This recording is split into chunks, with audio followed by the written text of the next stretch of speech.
Ciao tutti, j'espère que vous allez bien. Aujourd'hui, nous allons faire une italienne. C'est un coupé dessiné par Bertone en 6 cylindres, 3 litres de traction. Vous l'aurez trouvé, il s'agit de l'Alfa Romeo GT 3 litres de V6 Busso.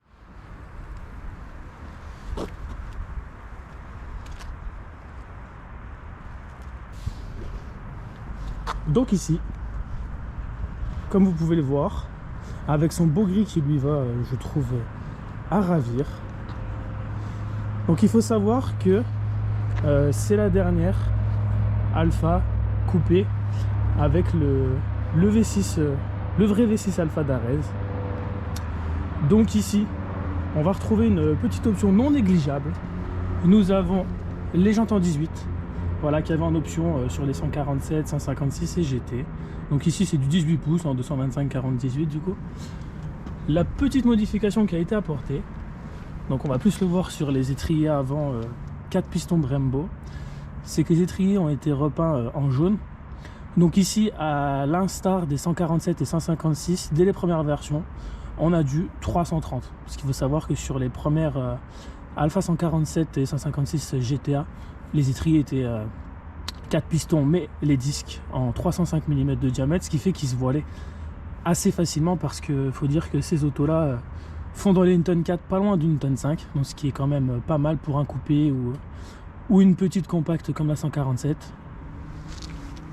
Voilà, donc là on n'a pas de problème de voilage. Voilà, donc au niveau de l'extérieur, une ligne qui est plutôt pure, traditionnelle à Alfa Romeo.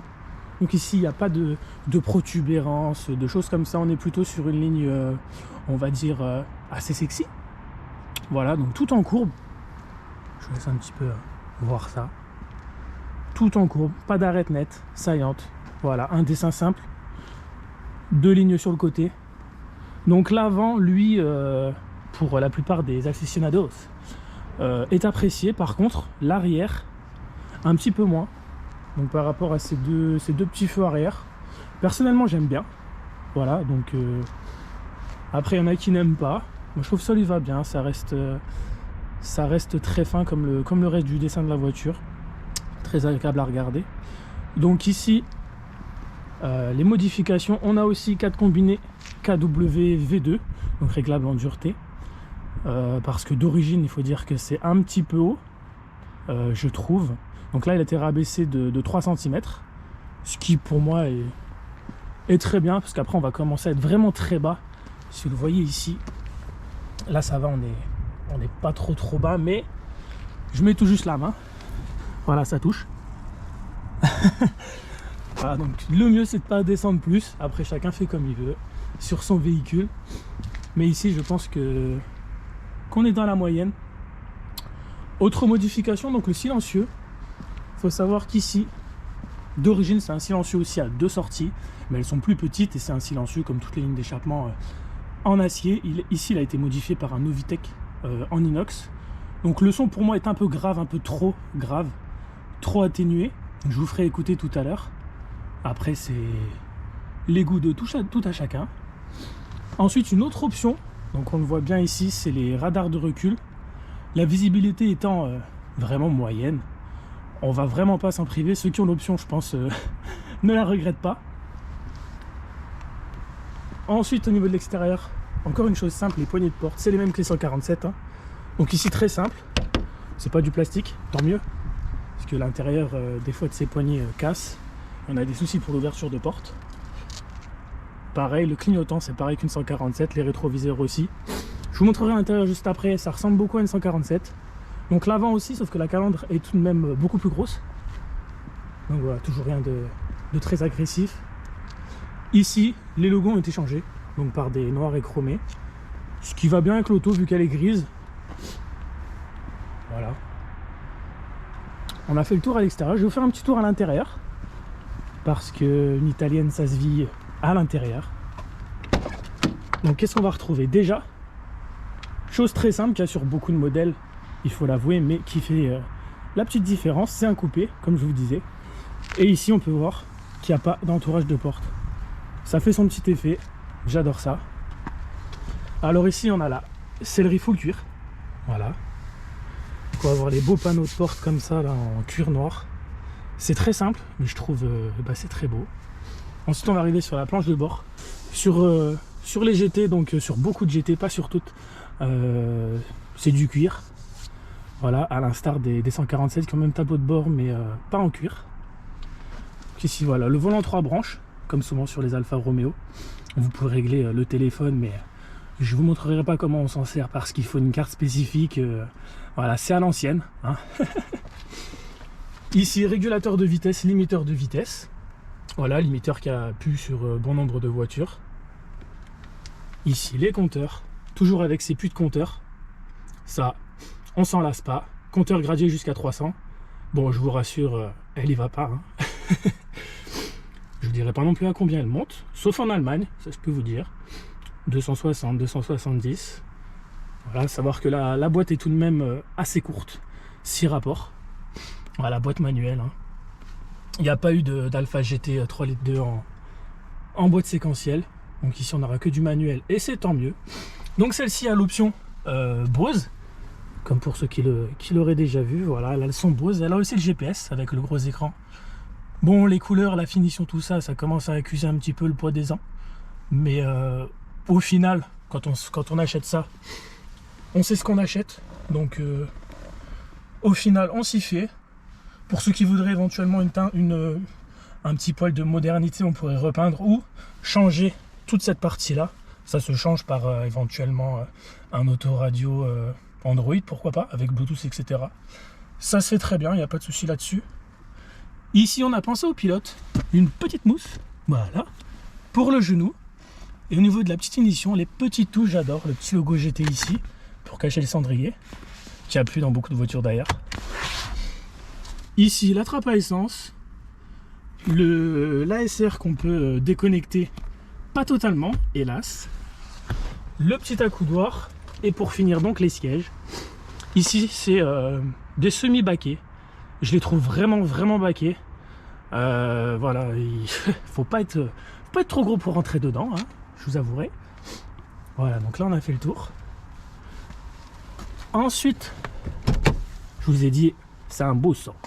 Donc ici le 3 litres 2. Mais un V6 Pusso, il faut le regarder. C'est une cathédrale. Donc ici, je vous avouerai qu'il est très propre. Vous allez juger par vous-même. Voilà la bête. Donc vraiment très propre.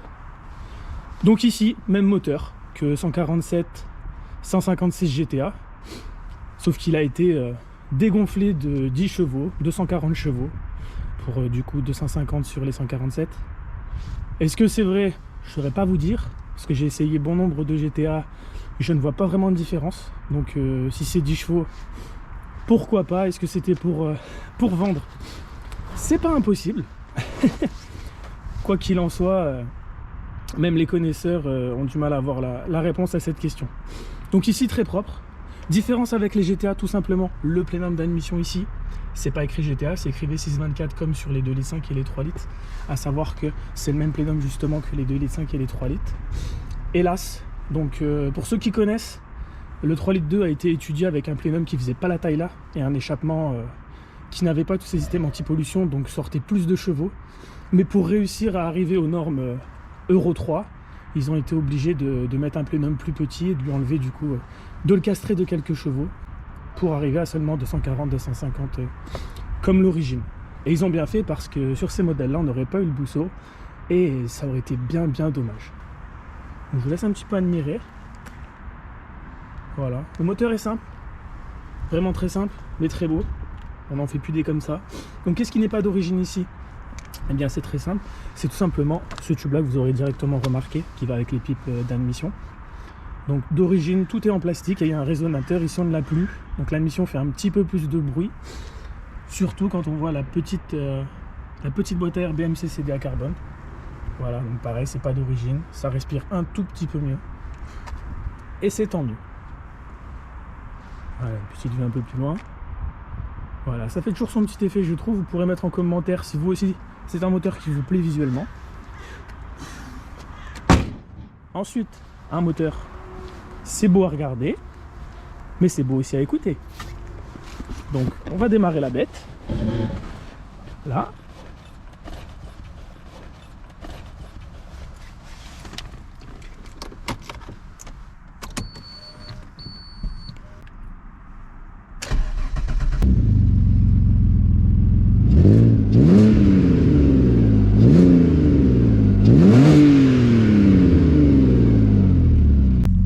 Voilà, donc comme je vous le disais, ça fait toujours son petit effet. Voilà. Je vous propose d'aller de ce pas faire un tour. Je vous retrouve tout de suite. Nous voici donc à bord de l'Alfa GT. Donc bon, j'ai réglé les sièges pour moi.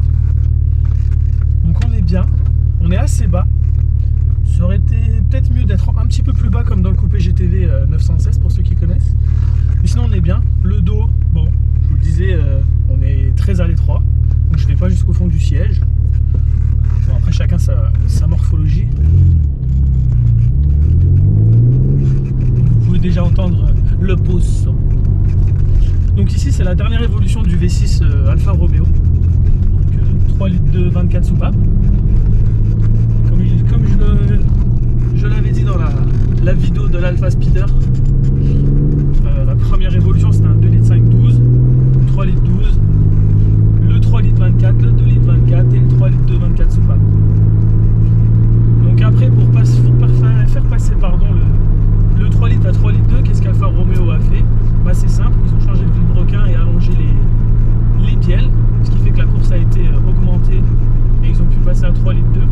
Soit c'était ce choix-là qu'ils auraient pu faire, soit tout simplement le choix d'augmenter le diamètre des pistons, ce qui aurait fait un moteur encore plus nerveux mais un petit peu moins coupleux. Ici on a vraiment beaucoup de couple, c'est aussi dû à la ligne d'échappement. Donc là-dessus c'est la dernière norme Euro, je vous le disais tout à l'heure. Et du coup il y a des précatalyseurs montés sur les connecteurs, plus 2 catalyseurs centraux, ce qui fait 4 au total, c'est beaucoup. C'est vraiment beaucoup. Je pense que c'est grâce à ça que le 3 litres 2 a autant de couple. Parce qu'il faut dire que même en 6ème à 2000-2500 tours, il y a un gros couple, on se croirait sur un diesel. Pourtant il n'y a que 300 Nm à son maximum dans les 5000 tours à peu près. Bon, ici la voiture vire à plat, hein, elle ne bouge pas. Grâce au combiné aussi. D'origine déjà elle a un très bon châssis, donc c'est un châssis par contre de 156. Donc comme je disais tout à l'heure, elle a des éléments de carrosserie, des éléments à l'intérieur, c'est plutôt la 147. Mais au niveau du châssis c'est une 156 qui a été légèrement élargie, donc elle a le meilleur des 3 châssis, pour moi en tout cas. La direction très précise, très directe. D'ailleurs ça fait bizarre quand on fait des manœuvres, c'est sûr ça passe pas beaucoup.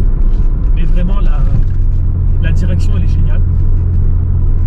Ensuite le moteur, pour y revenir, moi je l'adore, bon, je l'ai toujours adoré. Chacun ses goûts, mais là je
vient remplacer le coupé Burton des années 70. Donc d'ailleurs c'est à partir de ce coupé là que l'appellation GTA vient chez Alfa. Donc c'est dommage qu'ils n'aient pas fait le modèle là, du coup les GT en GTA, parce que de base les GTA c'est des coupés.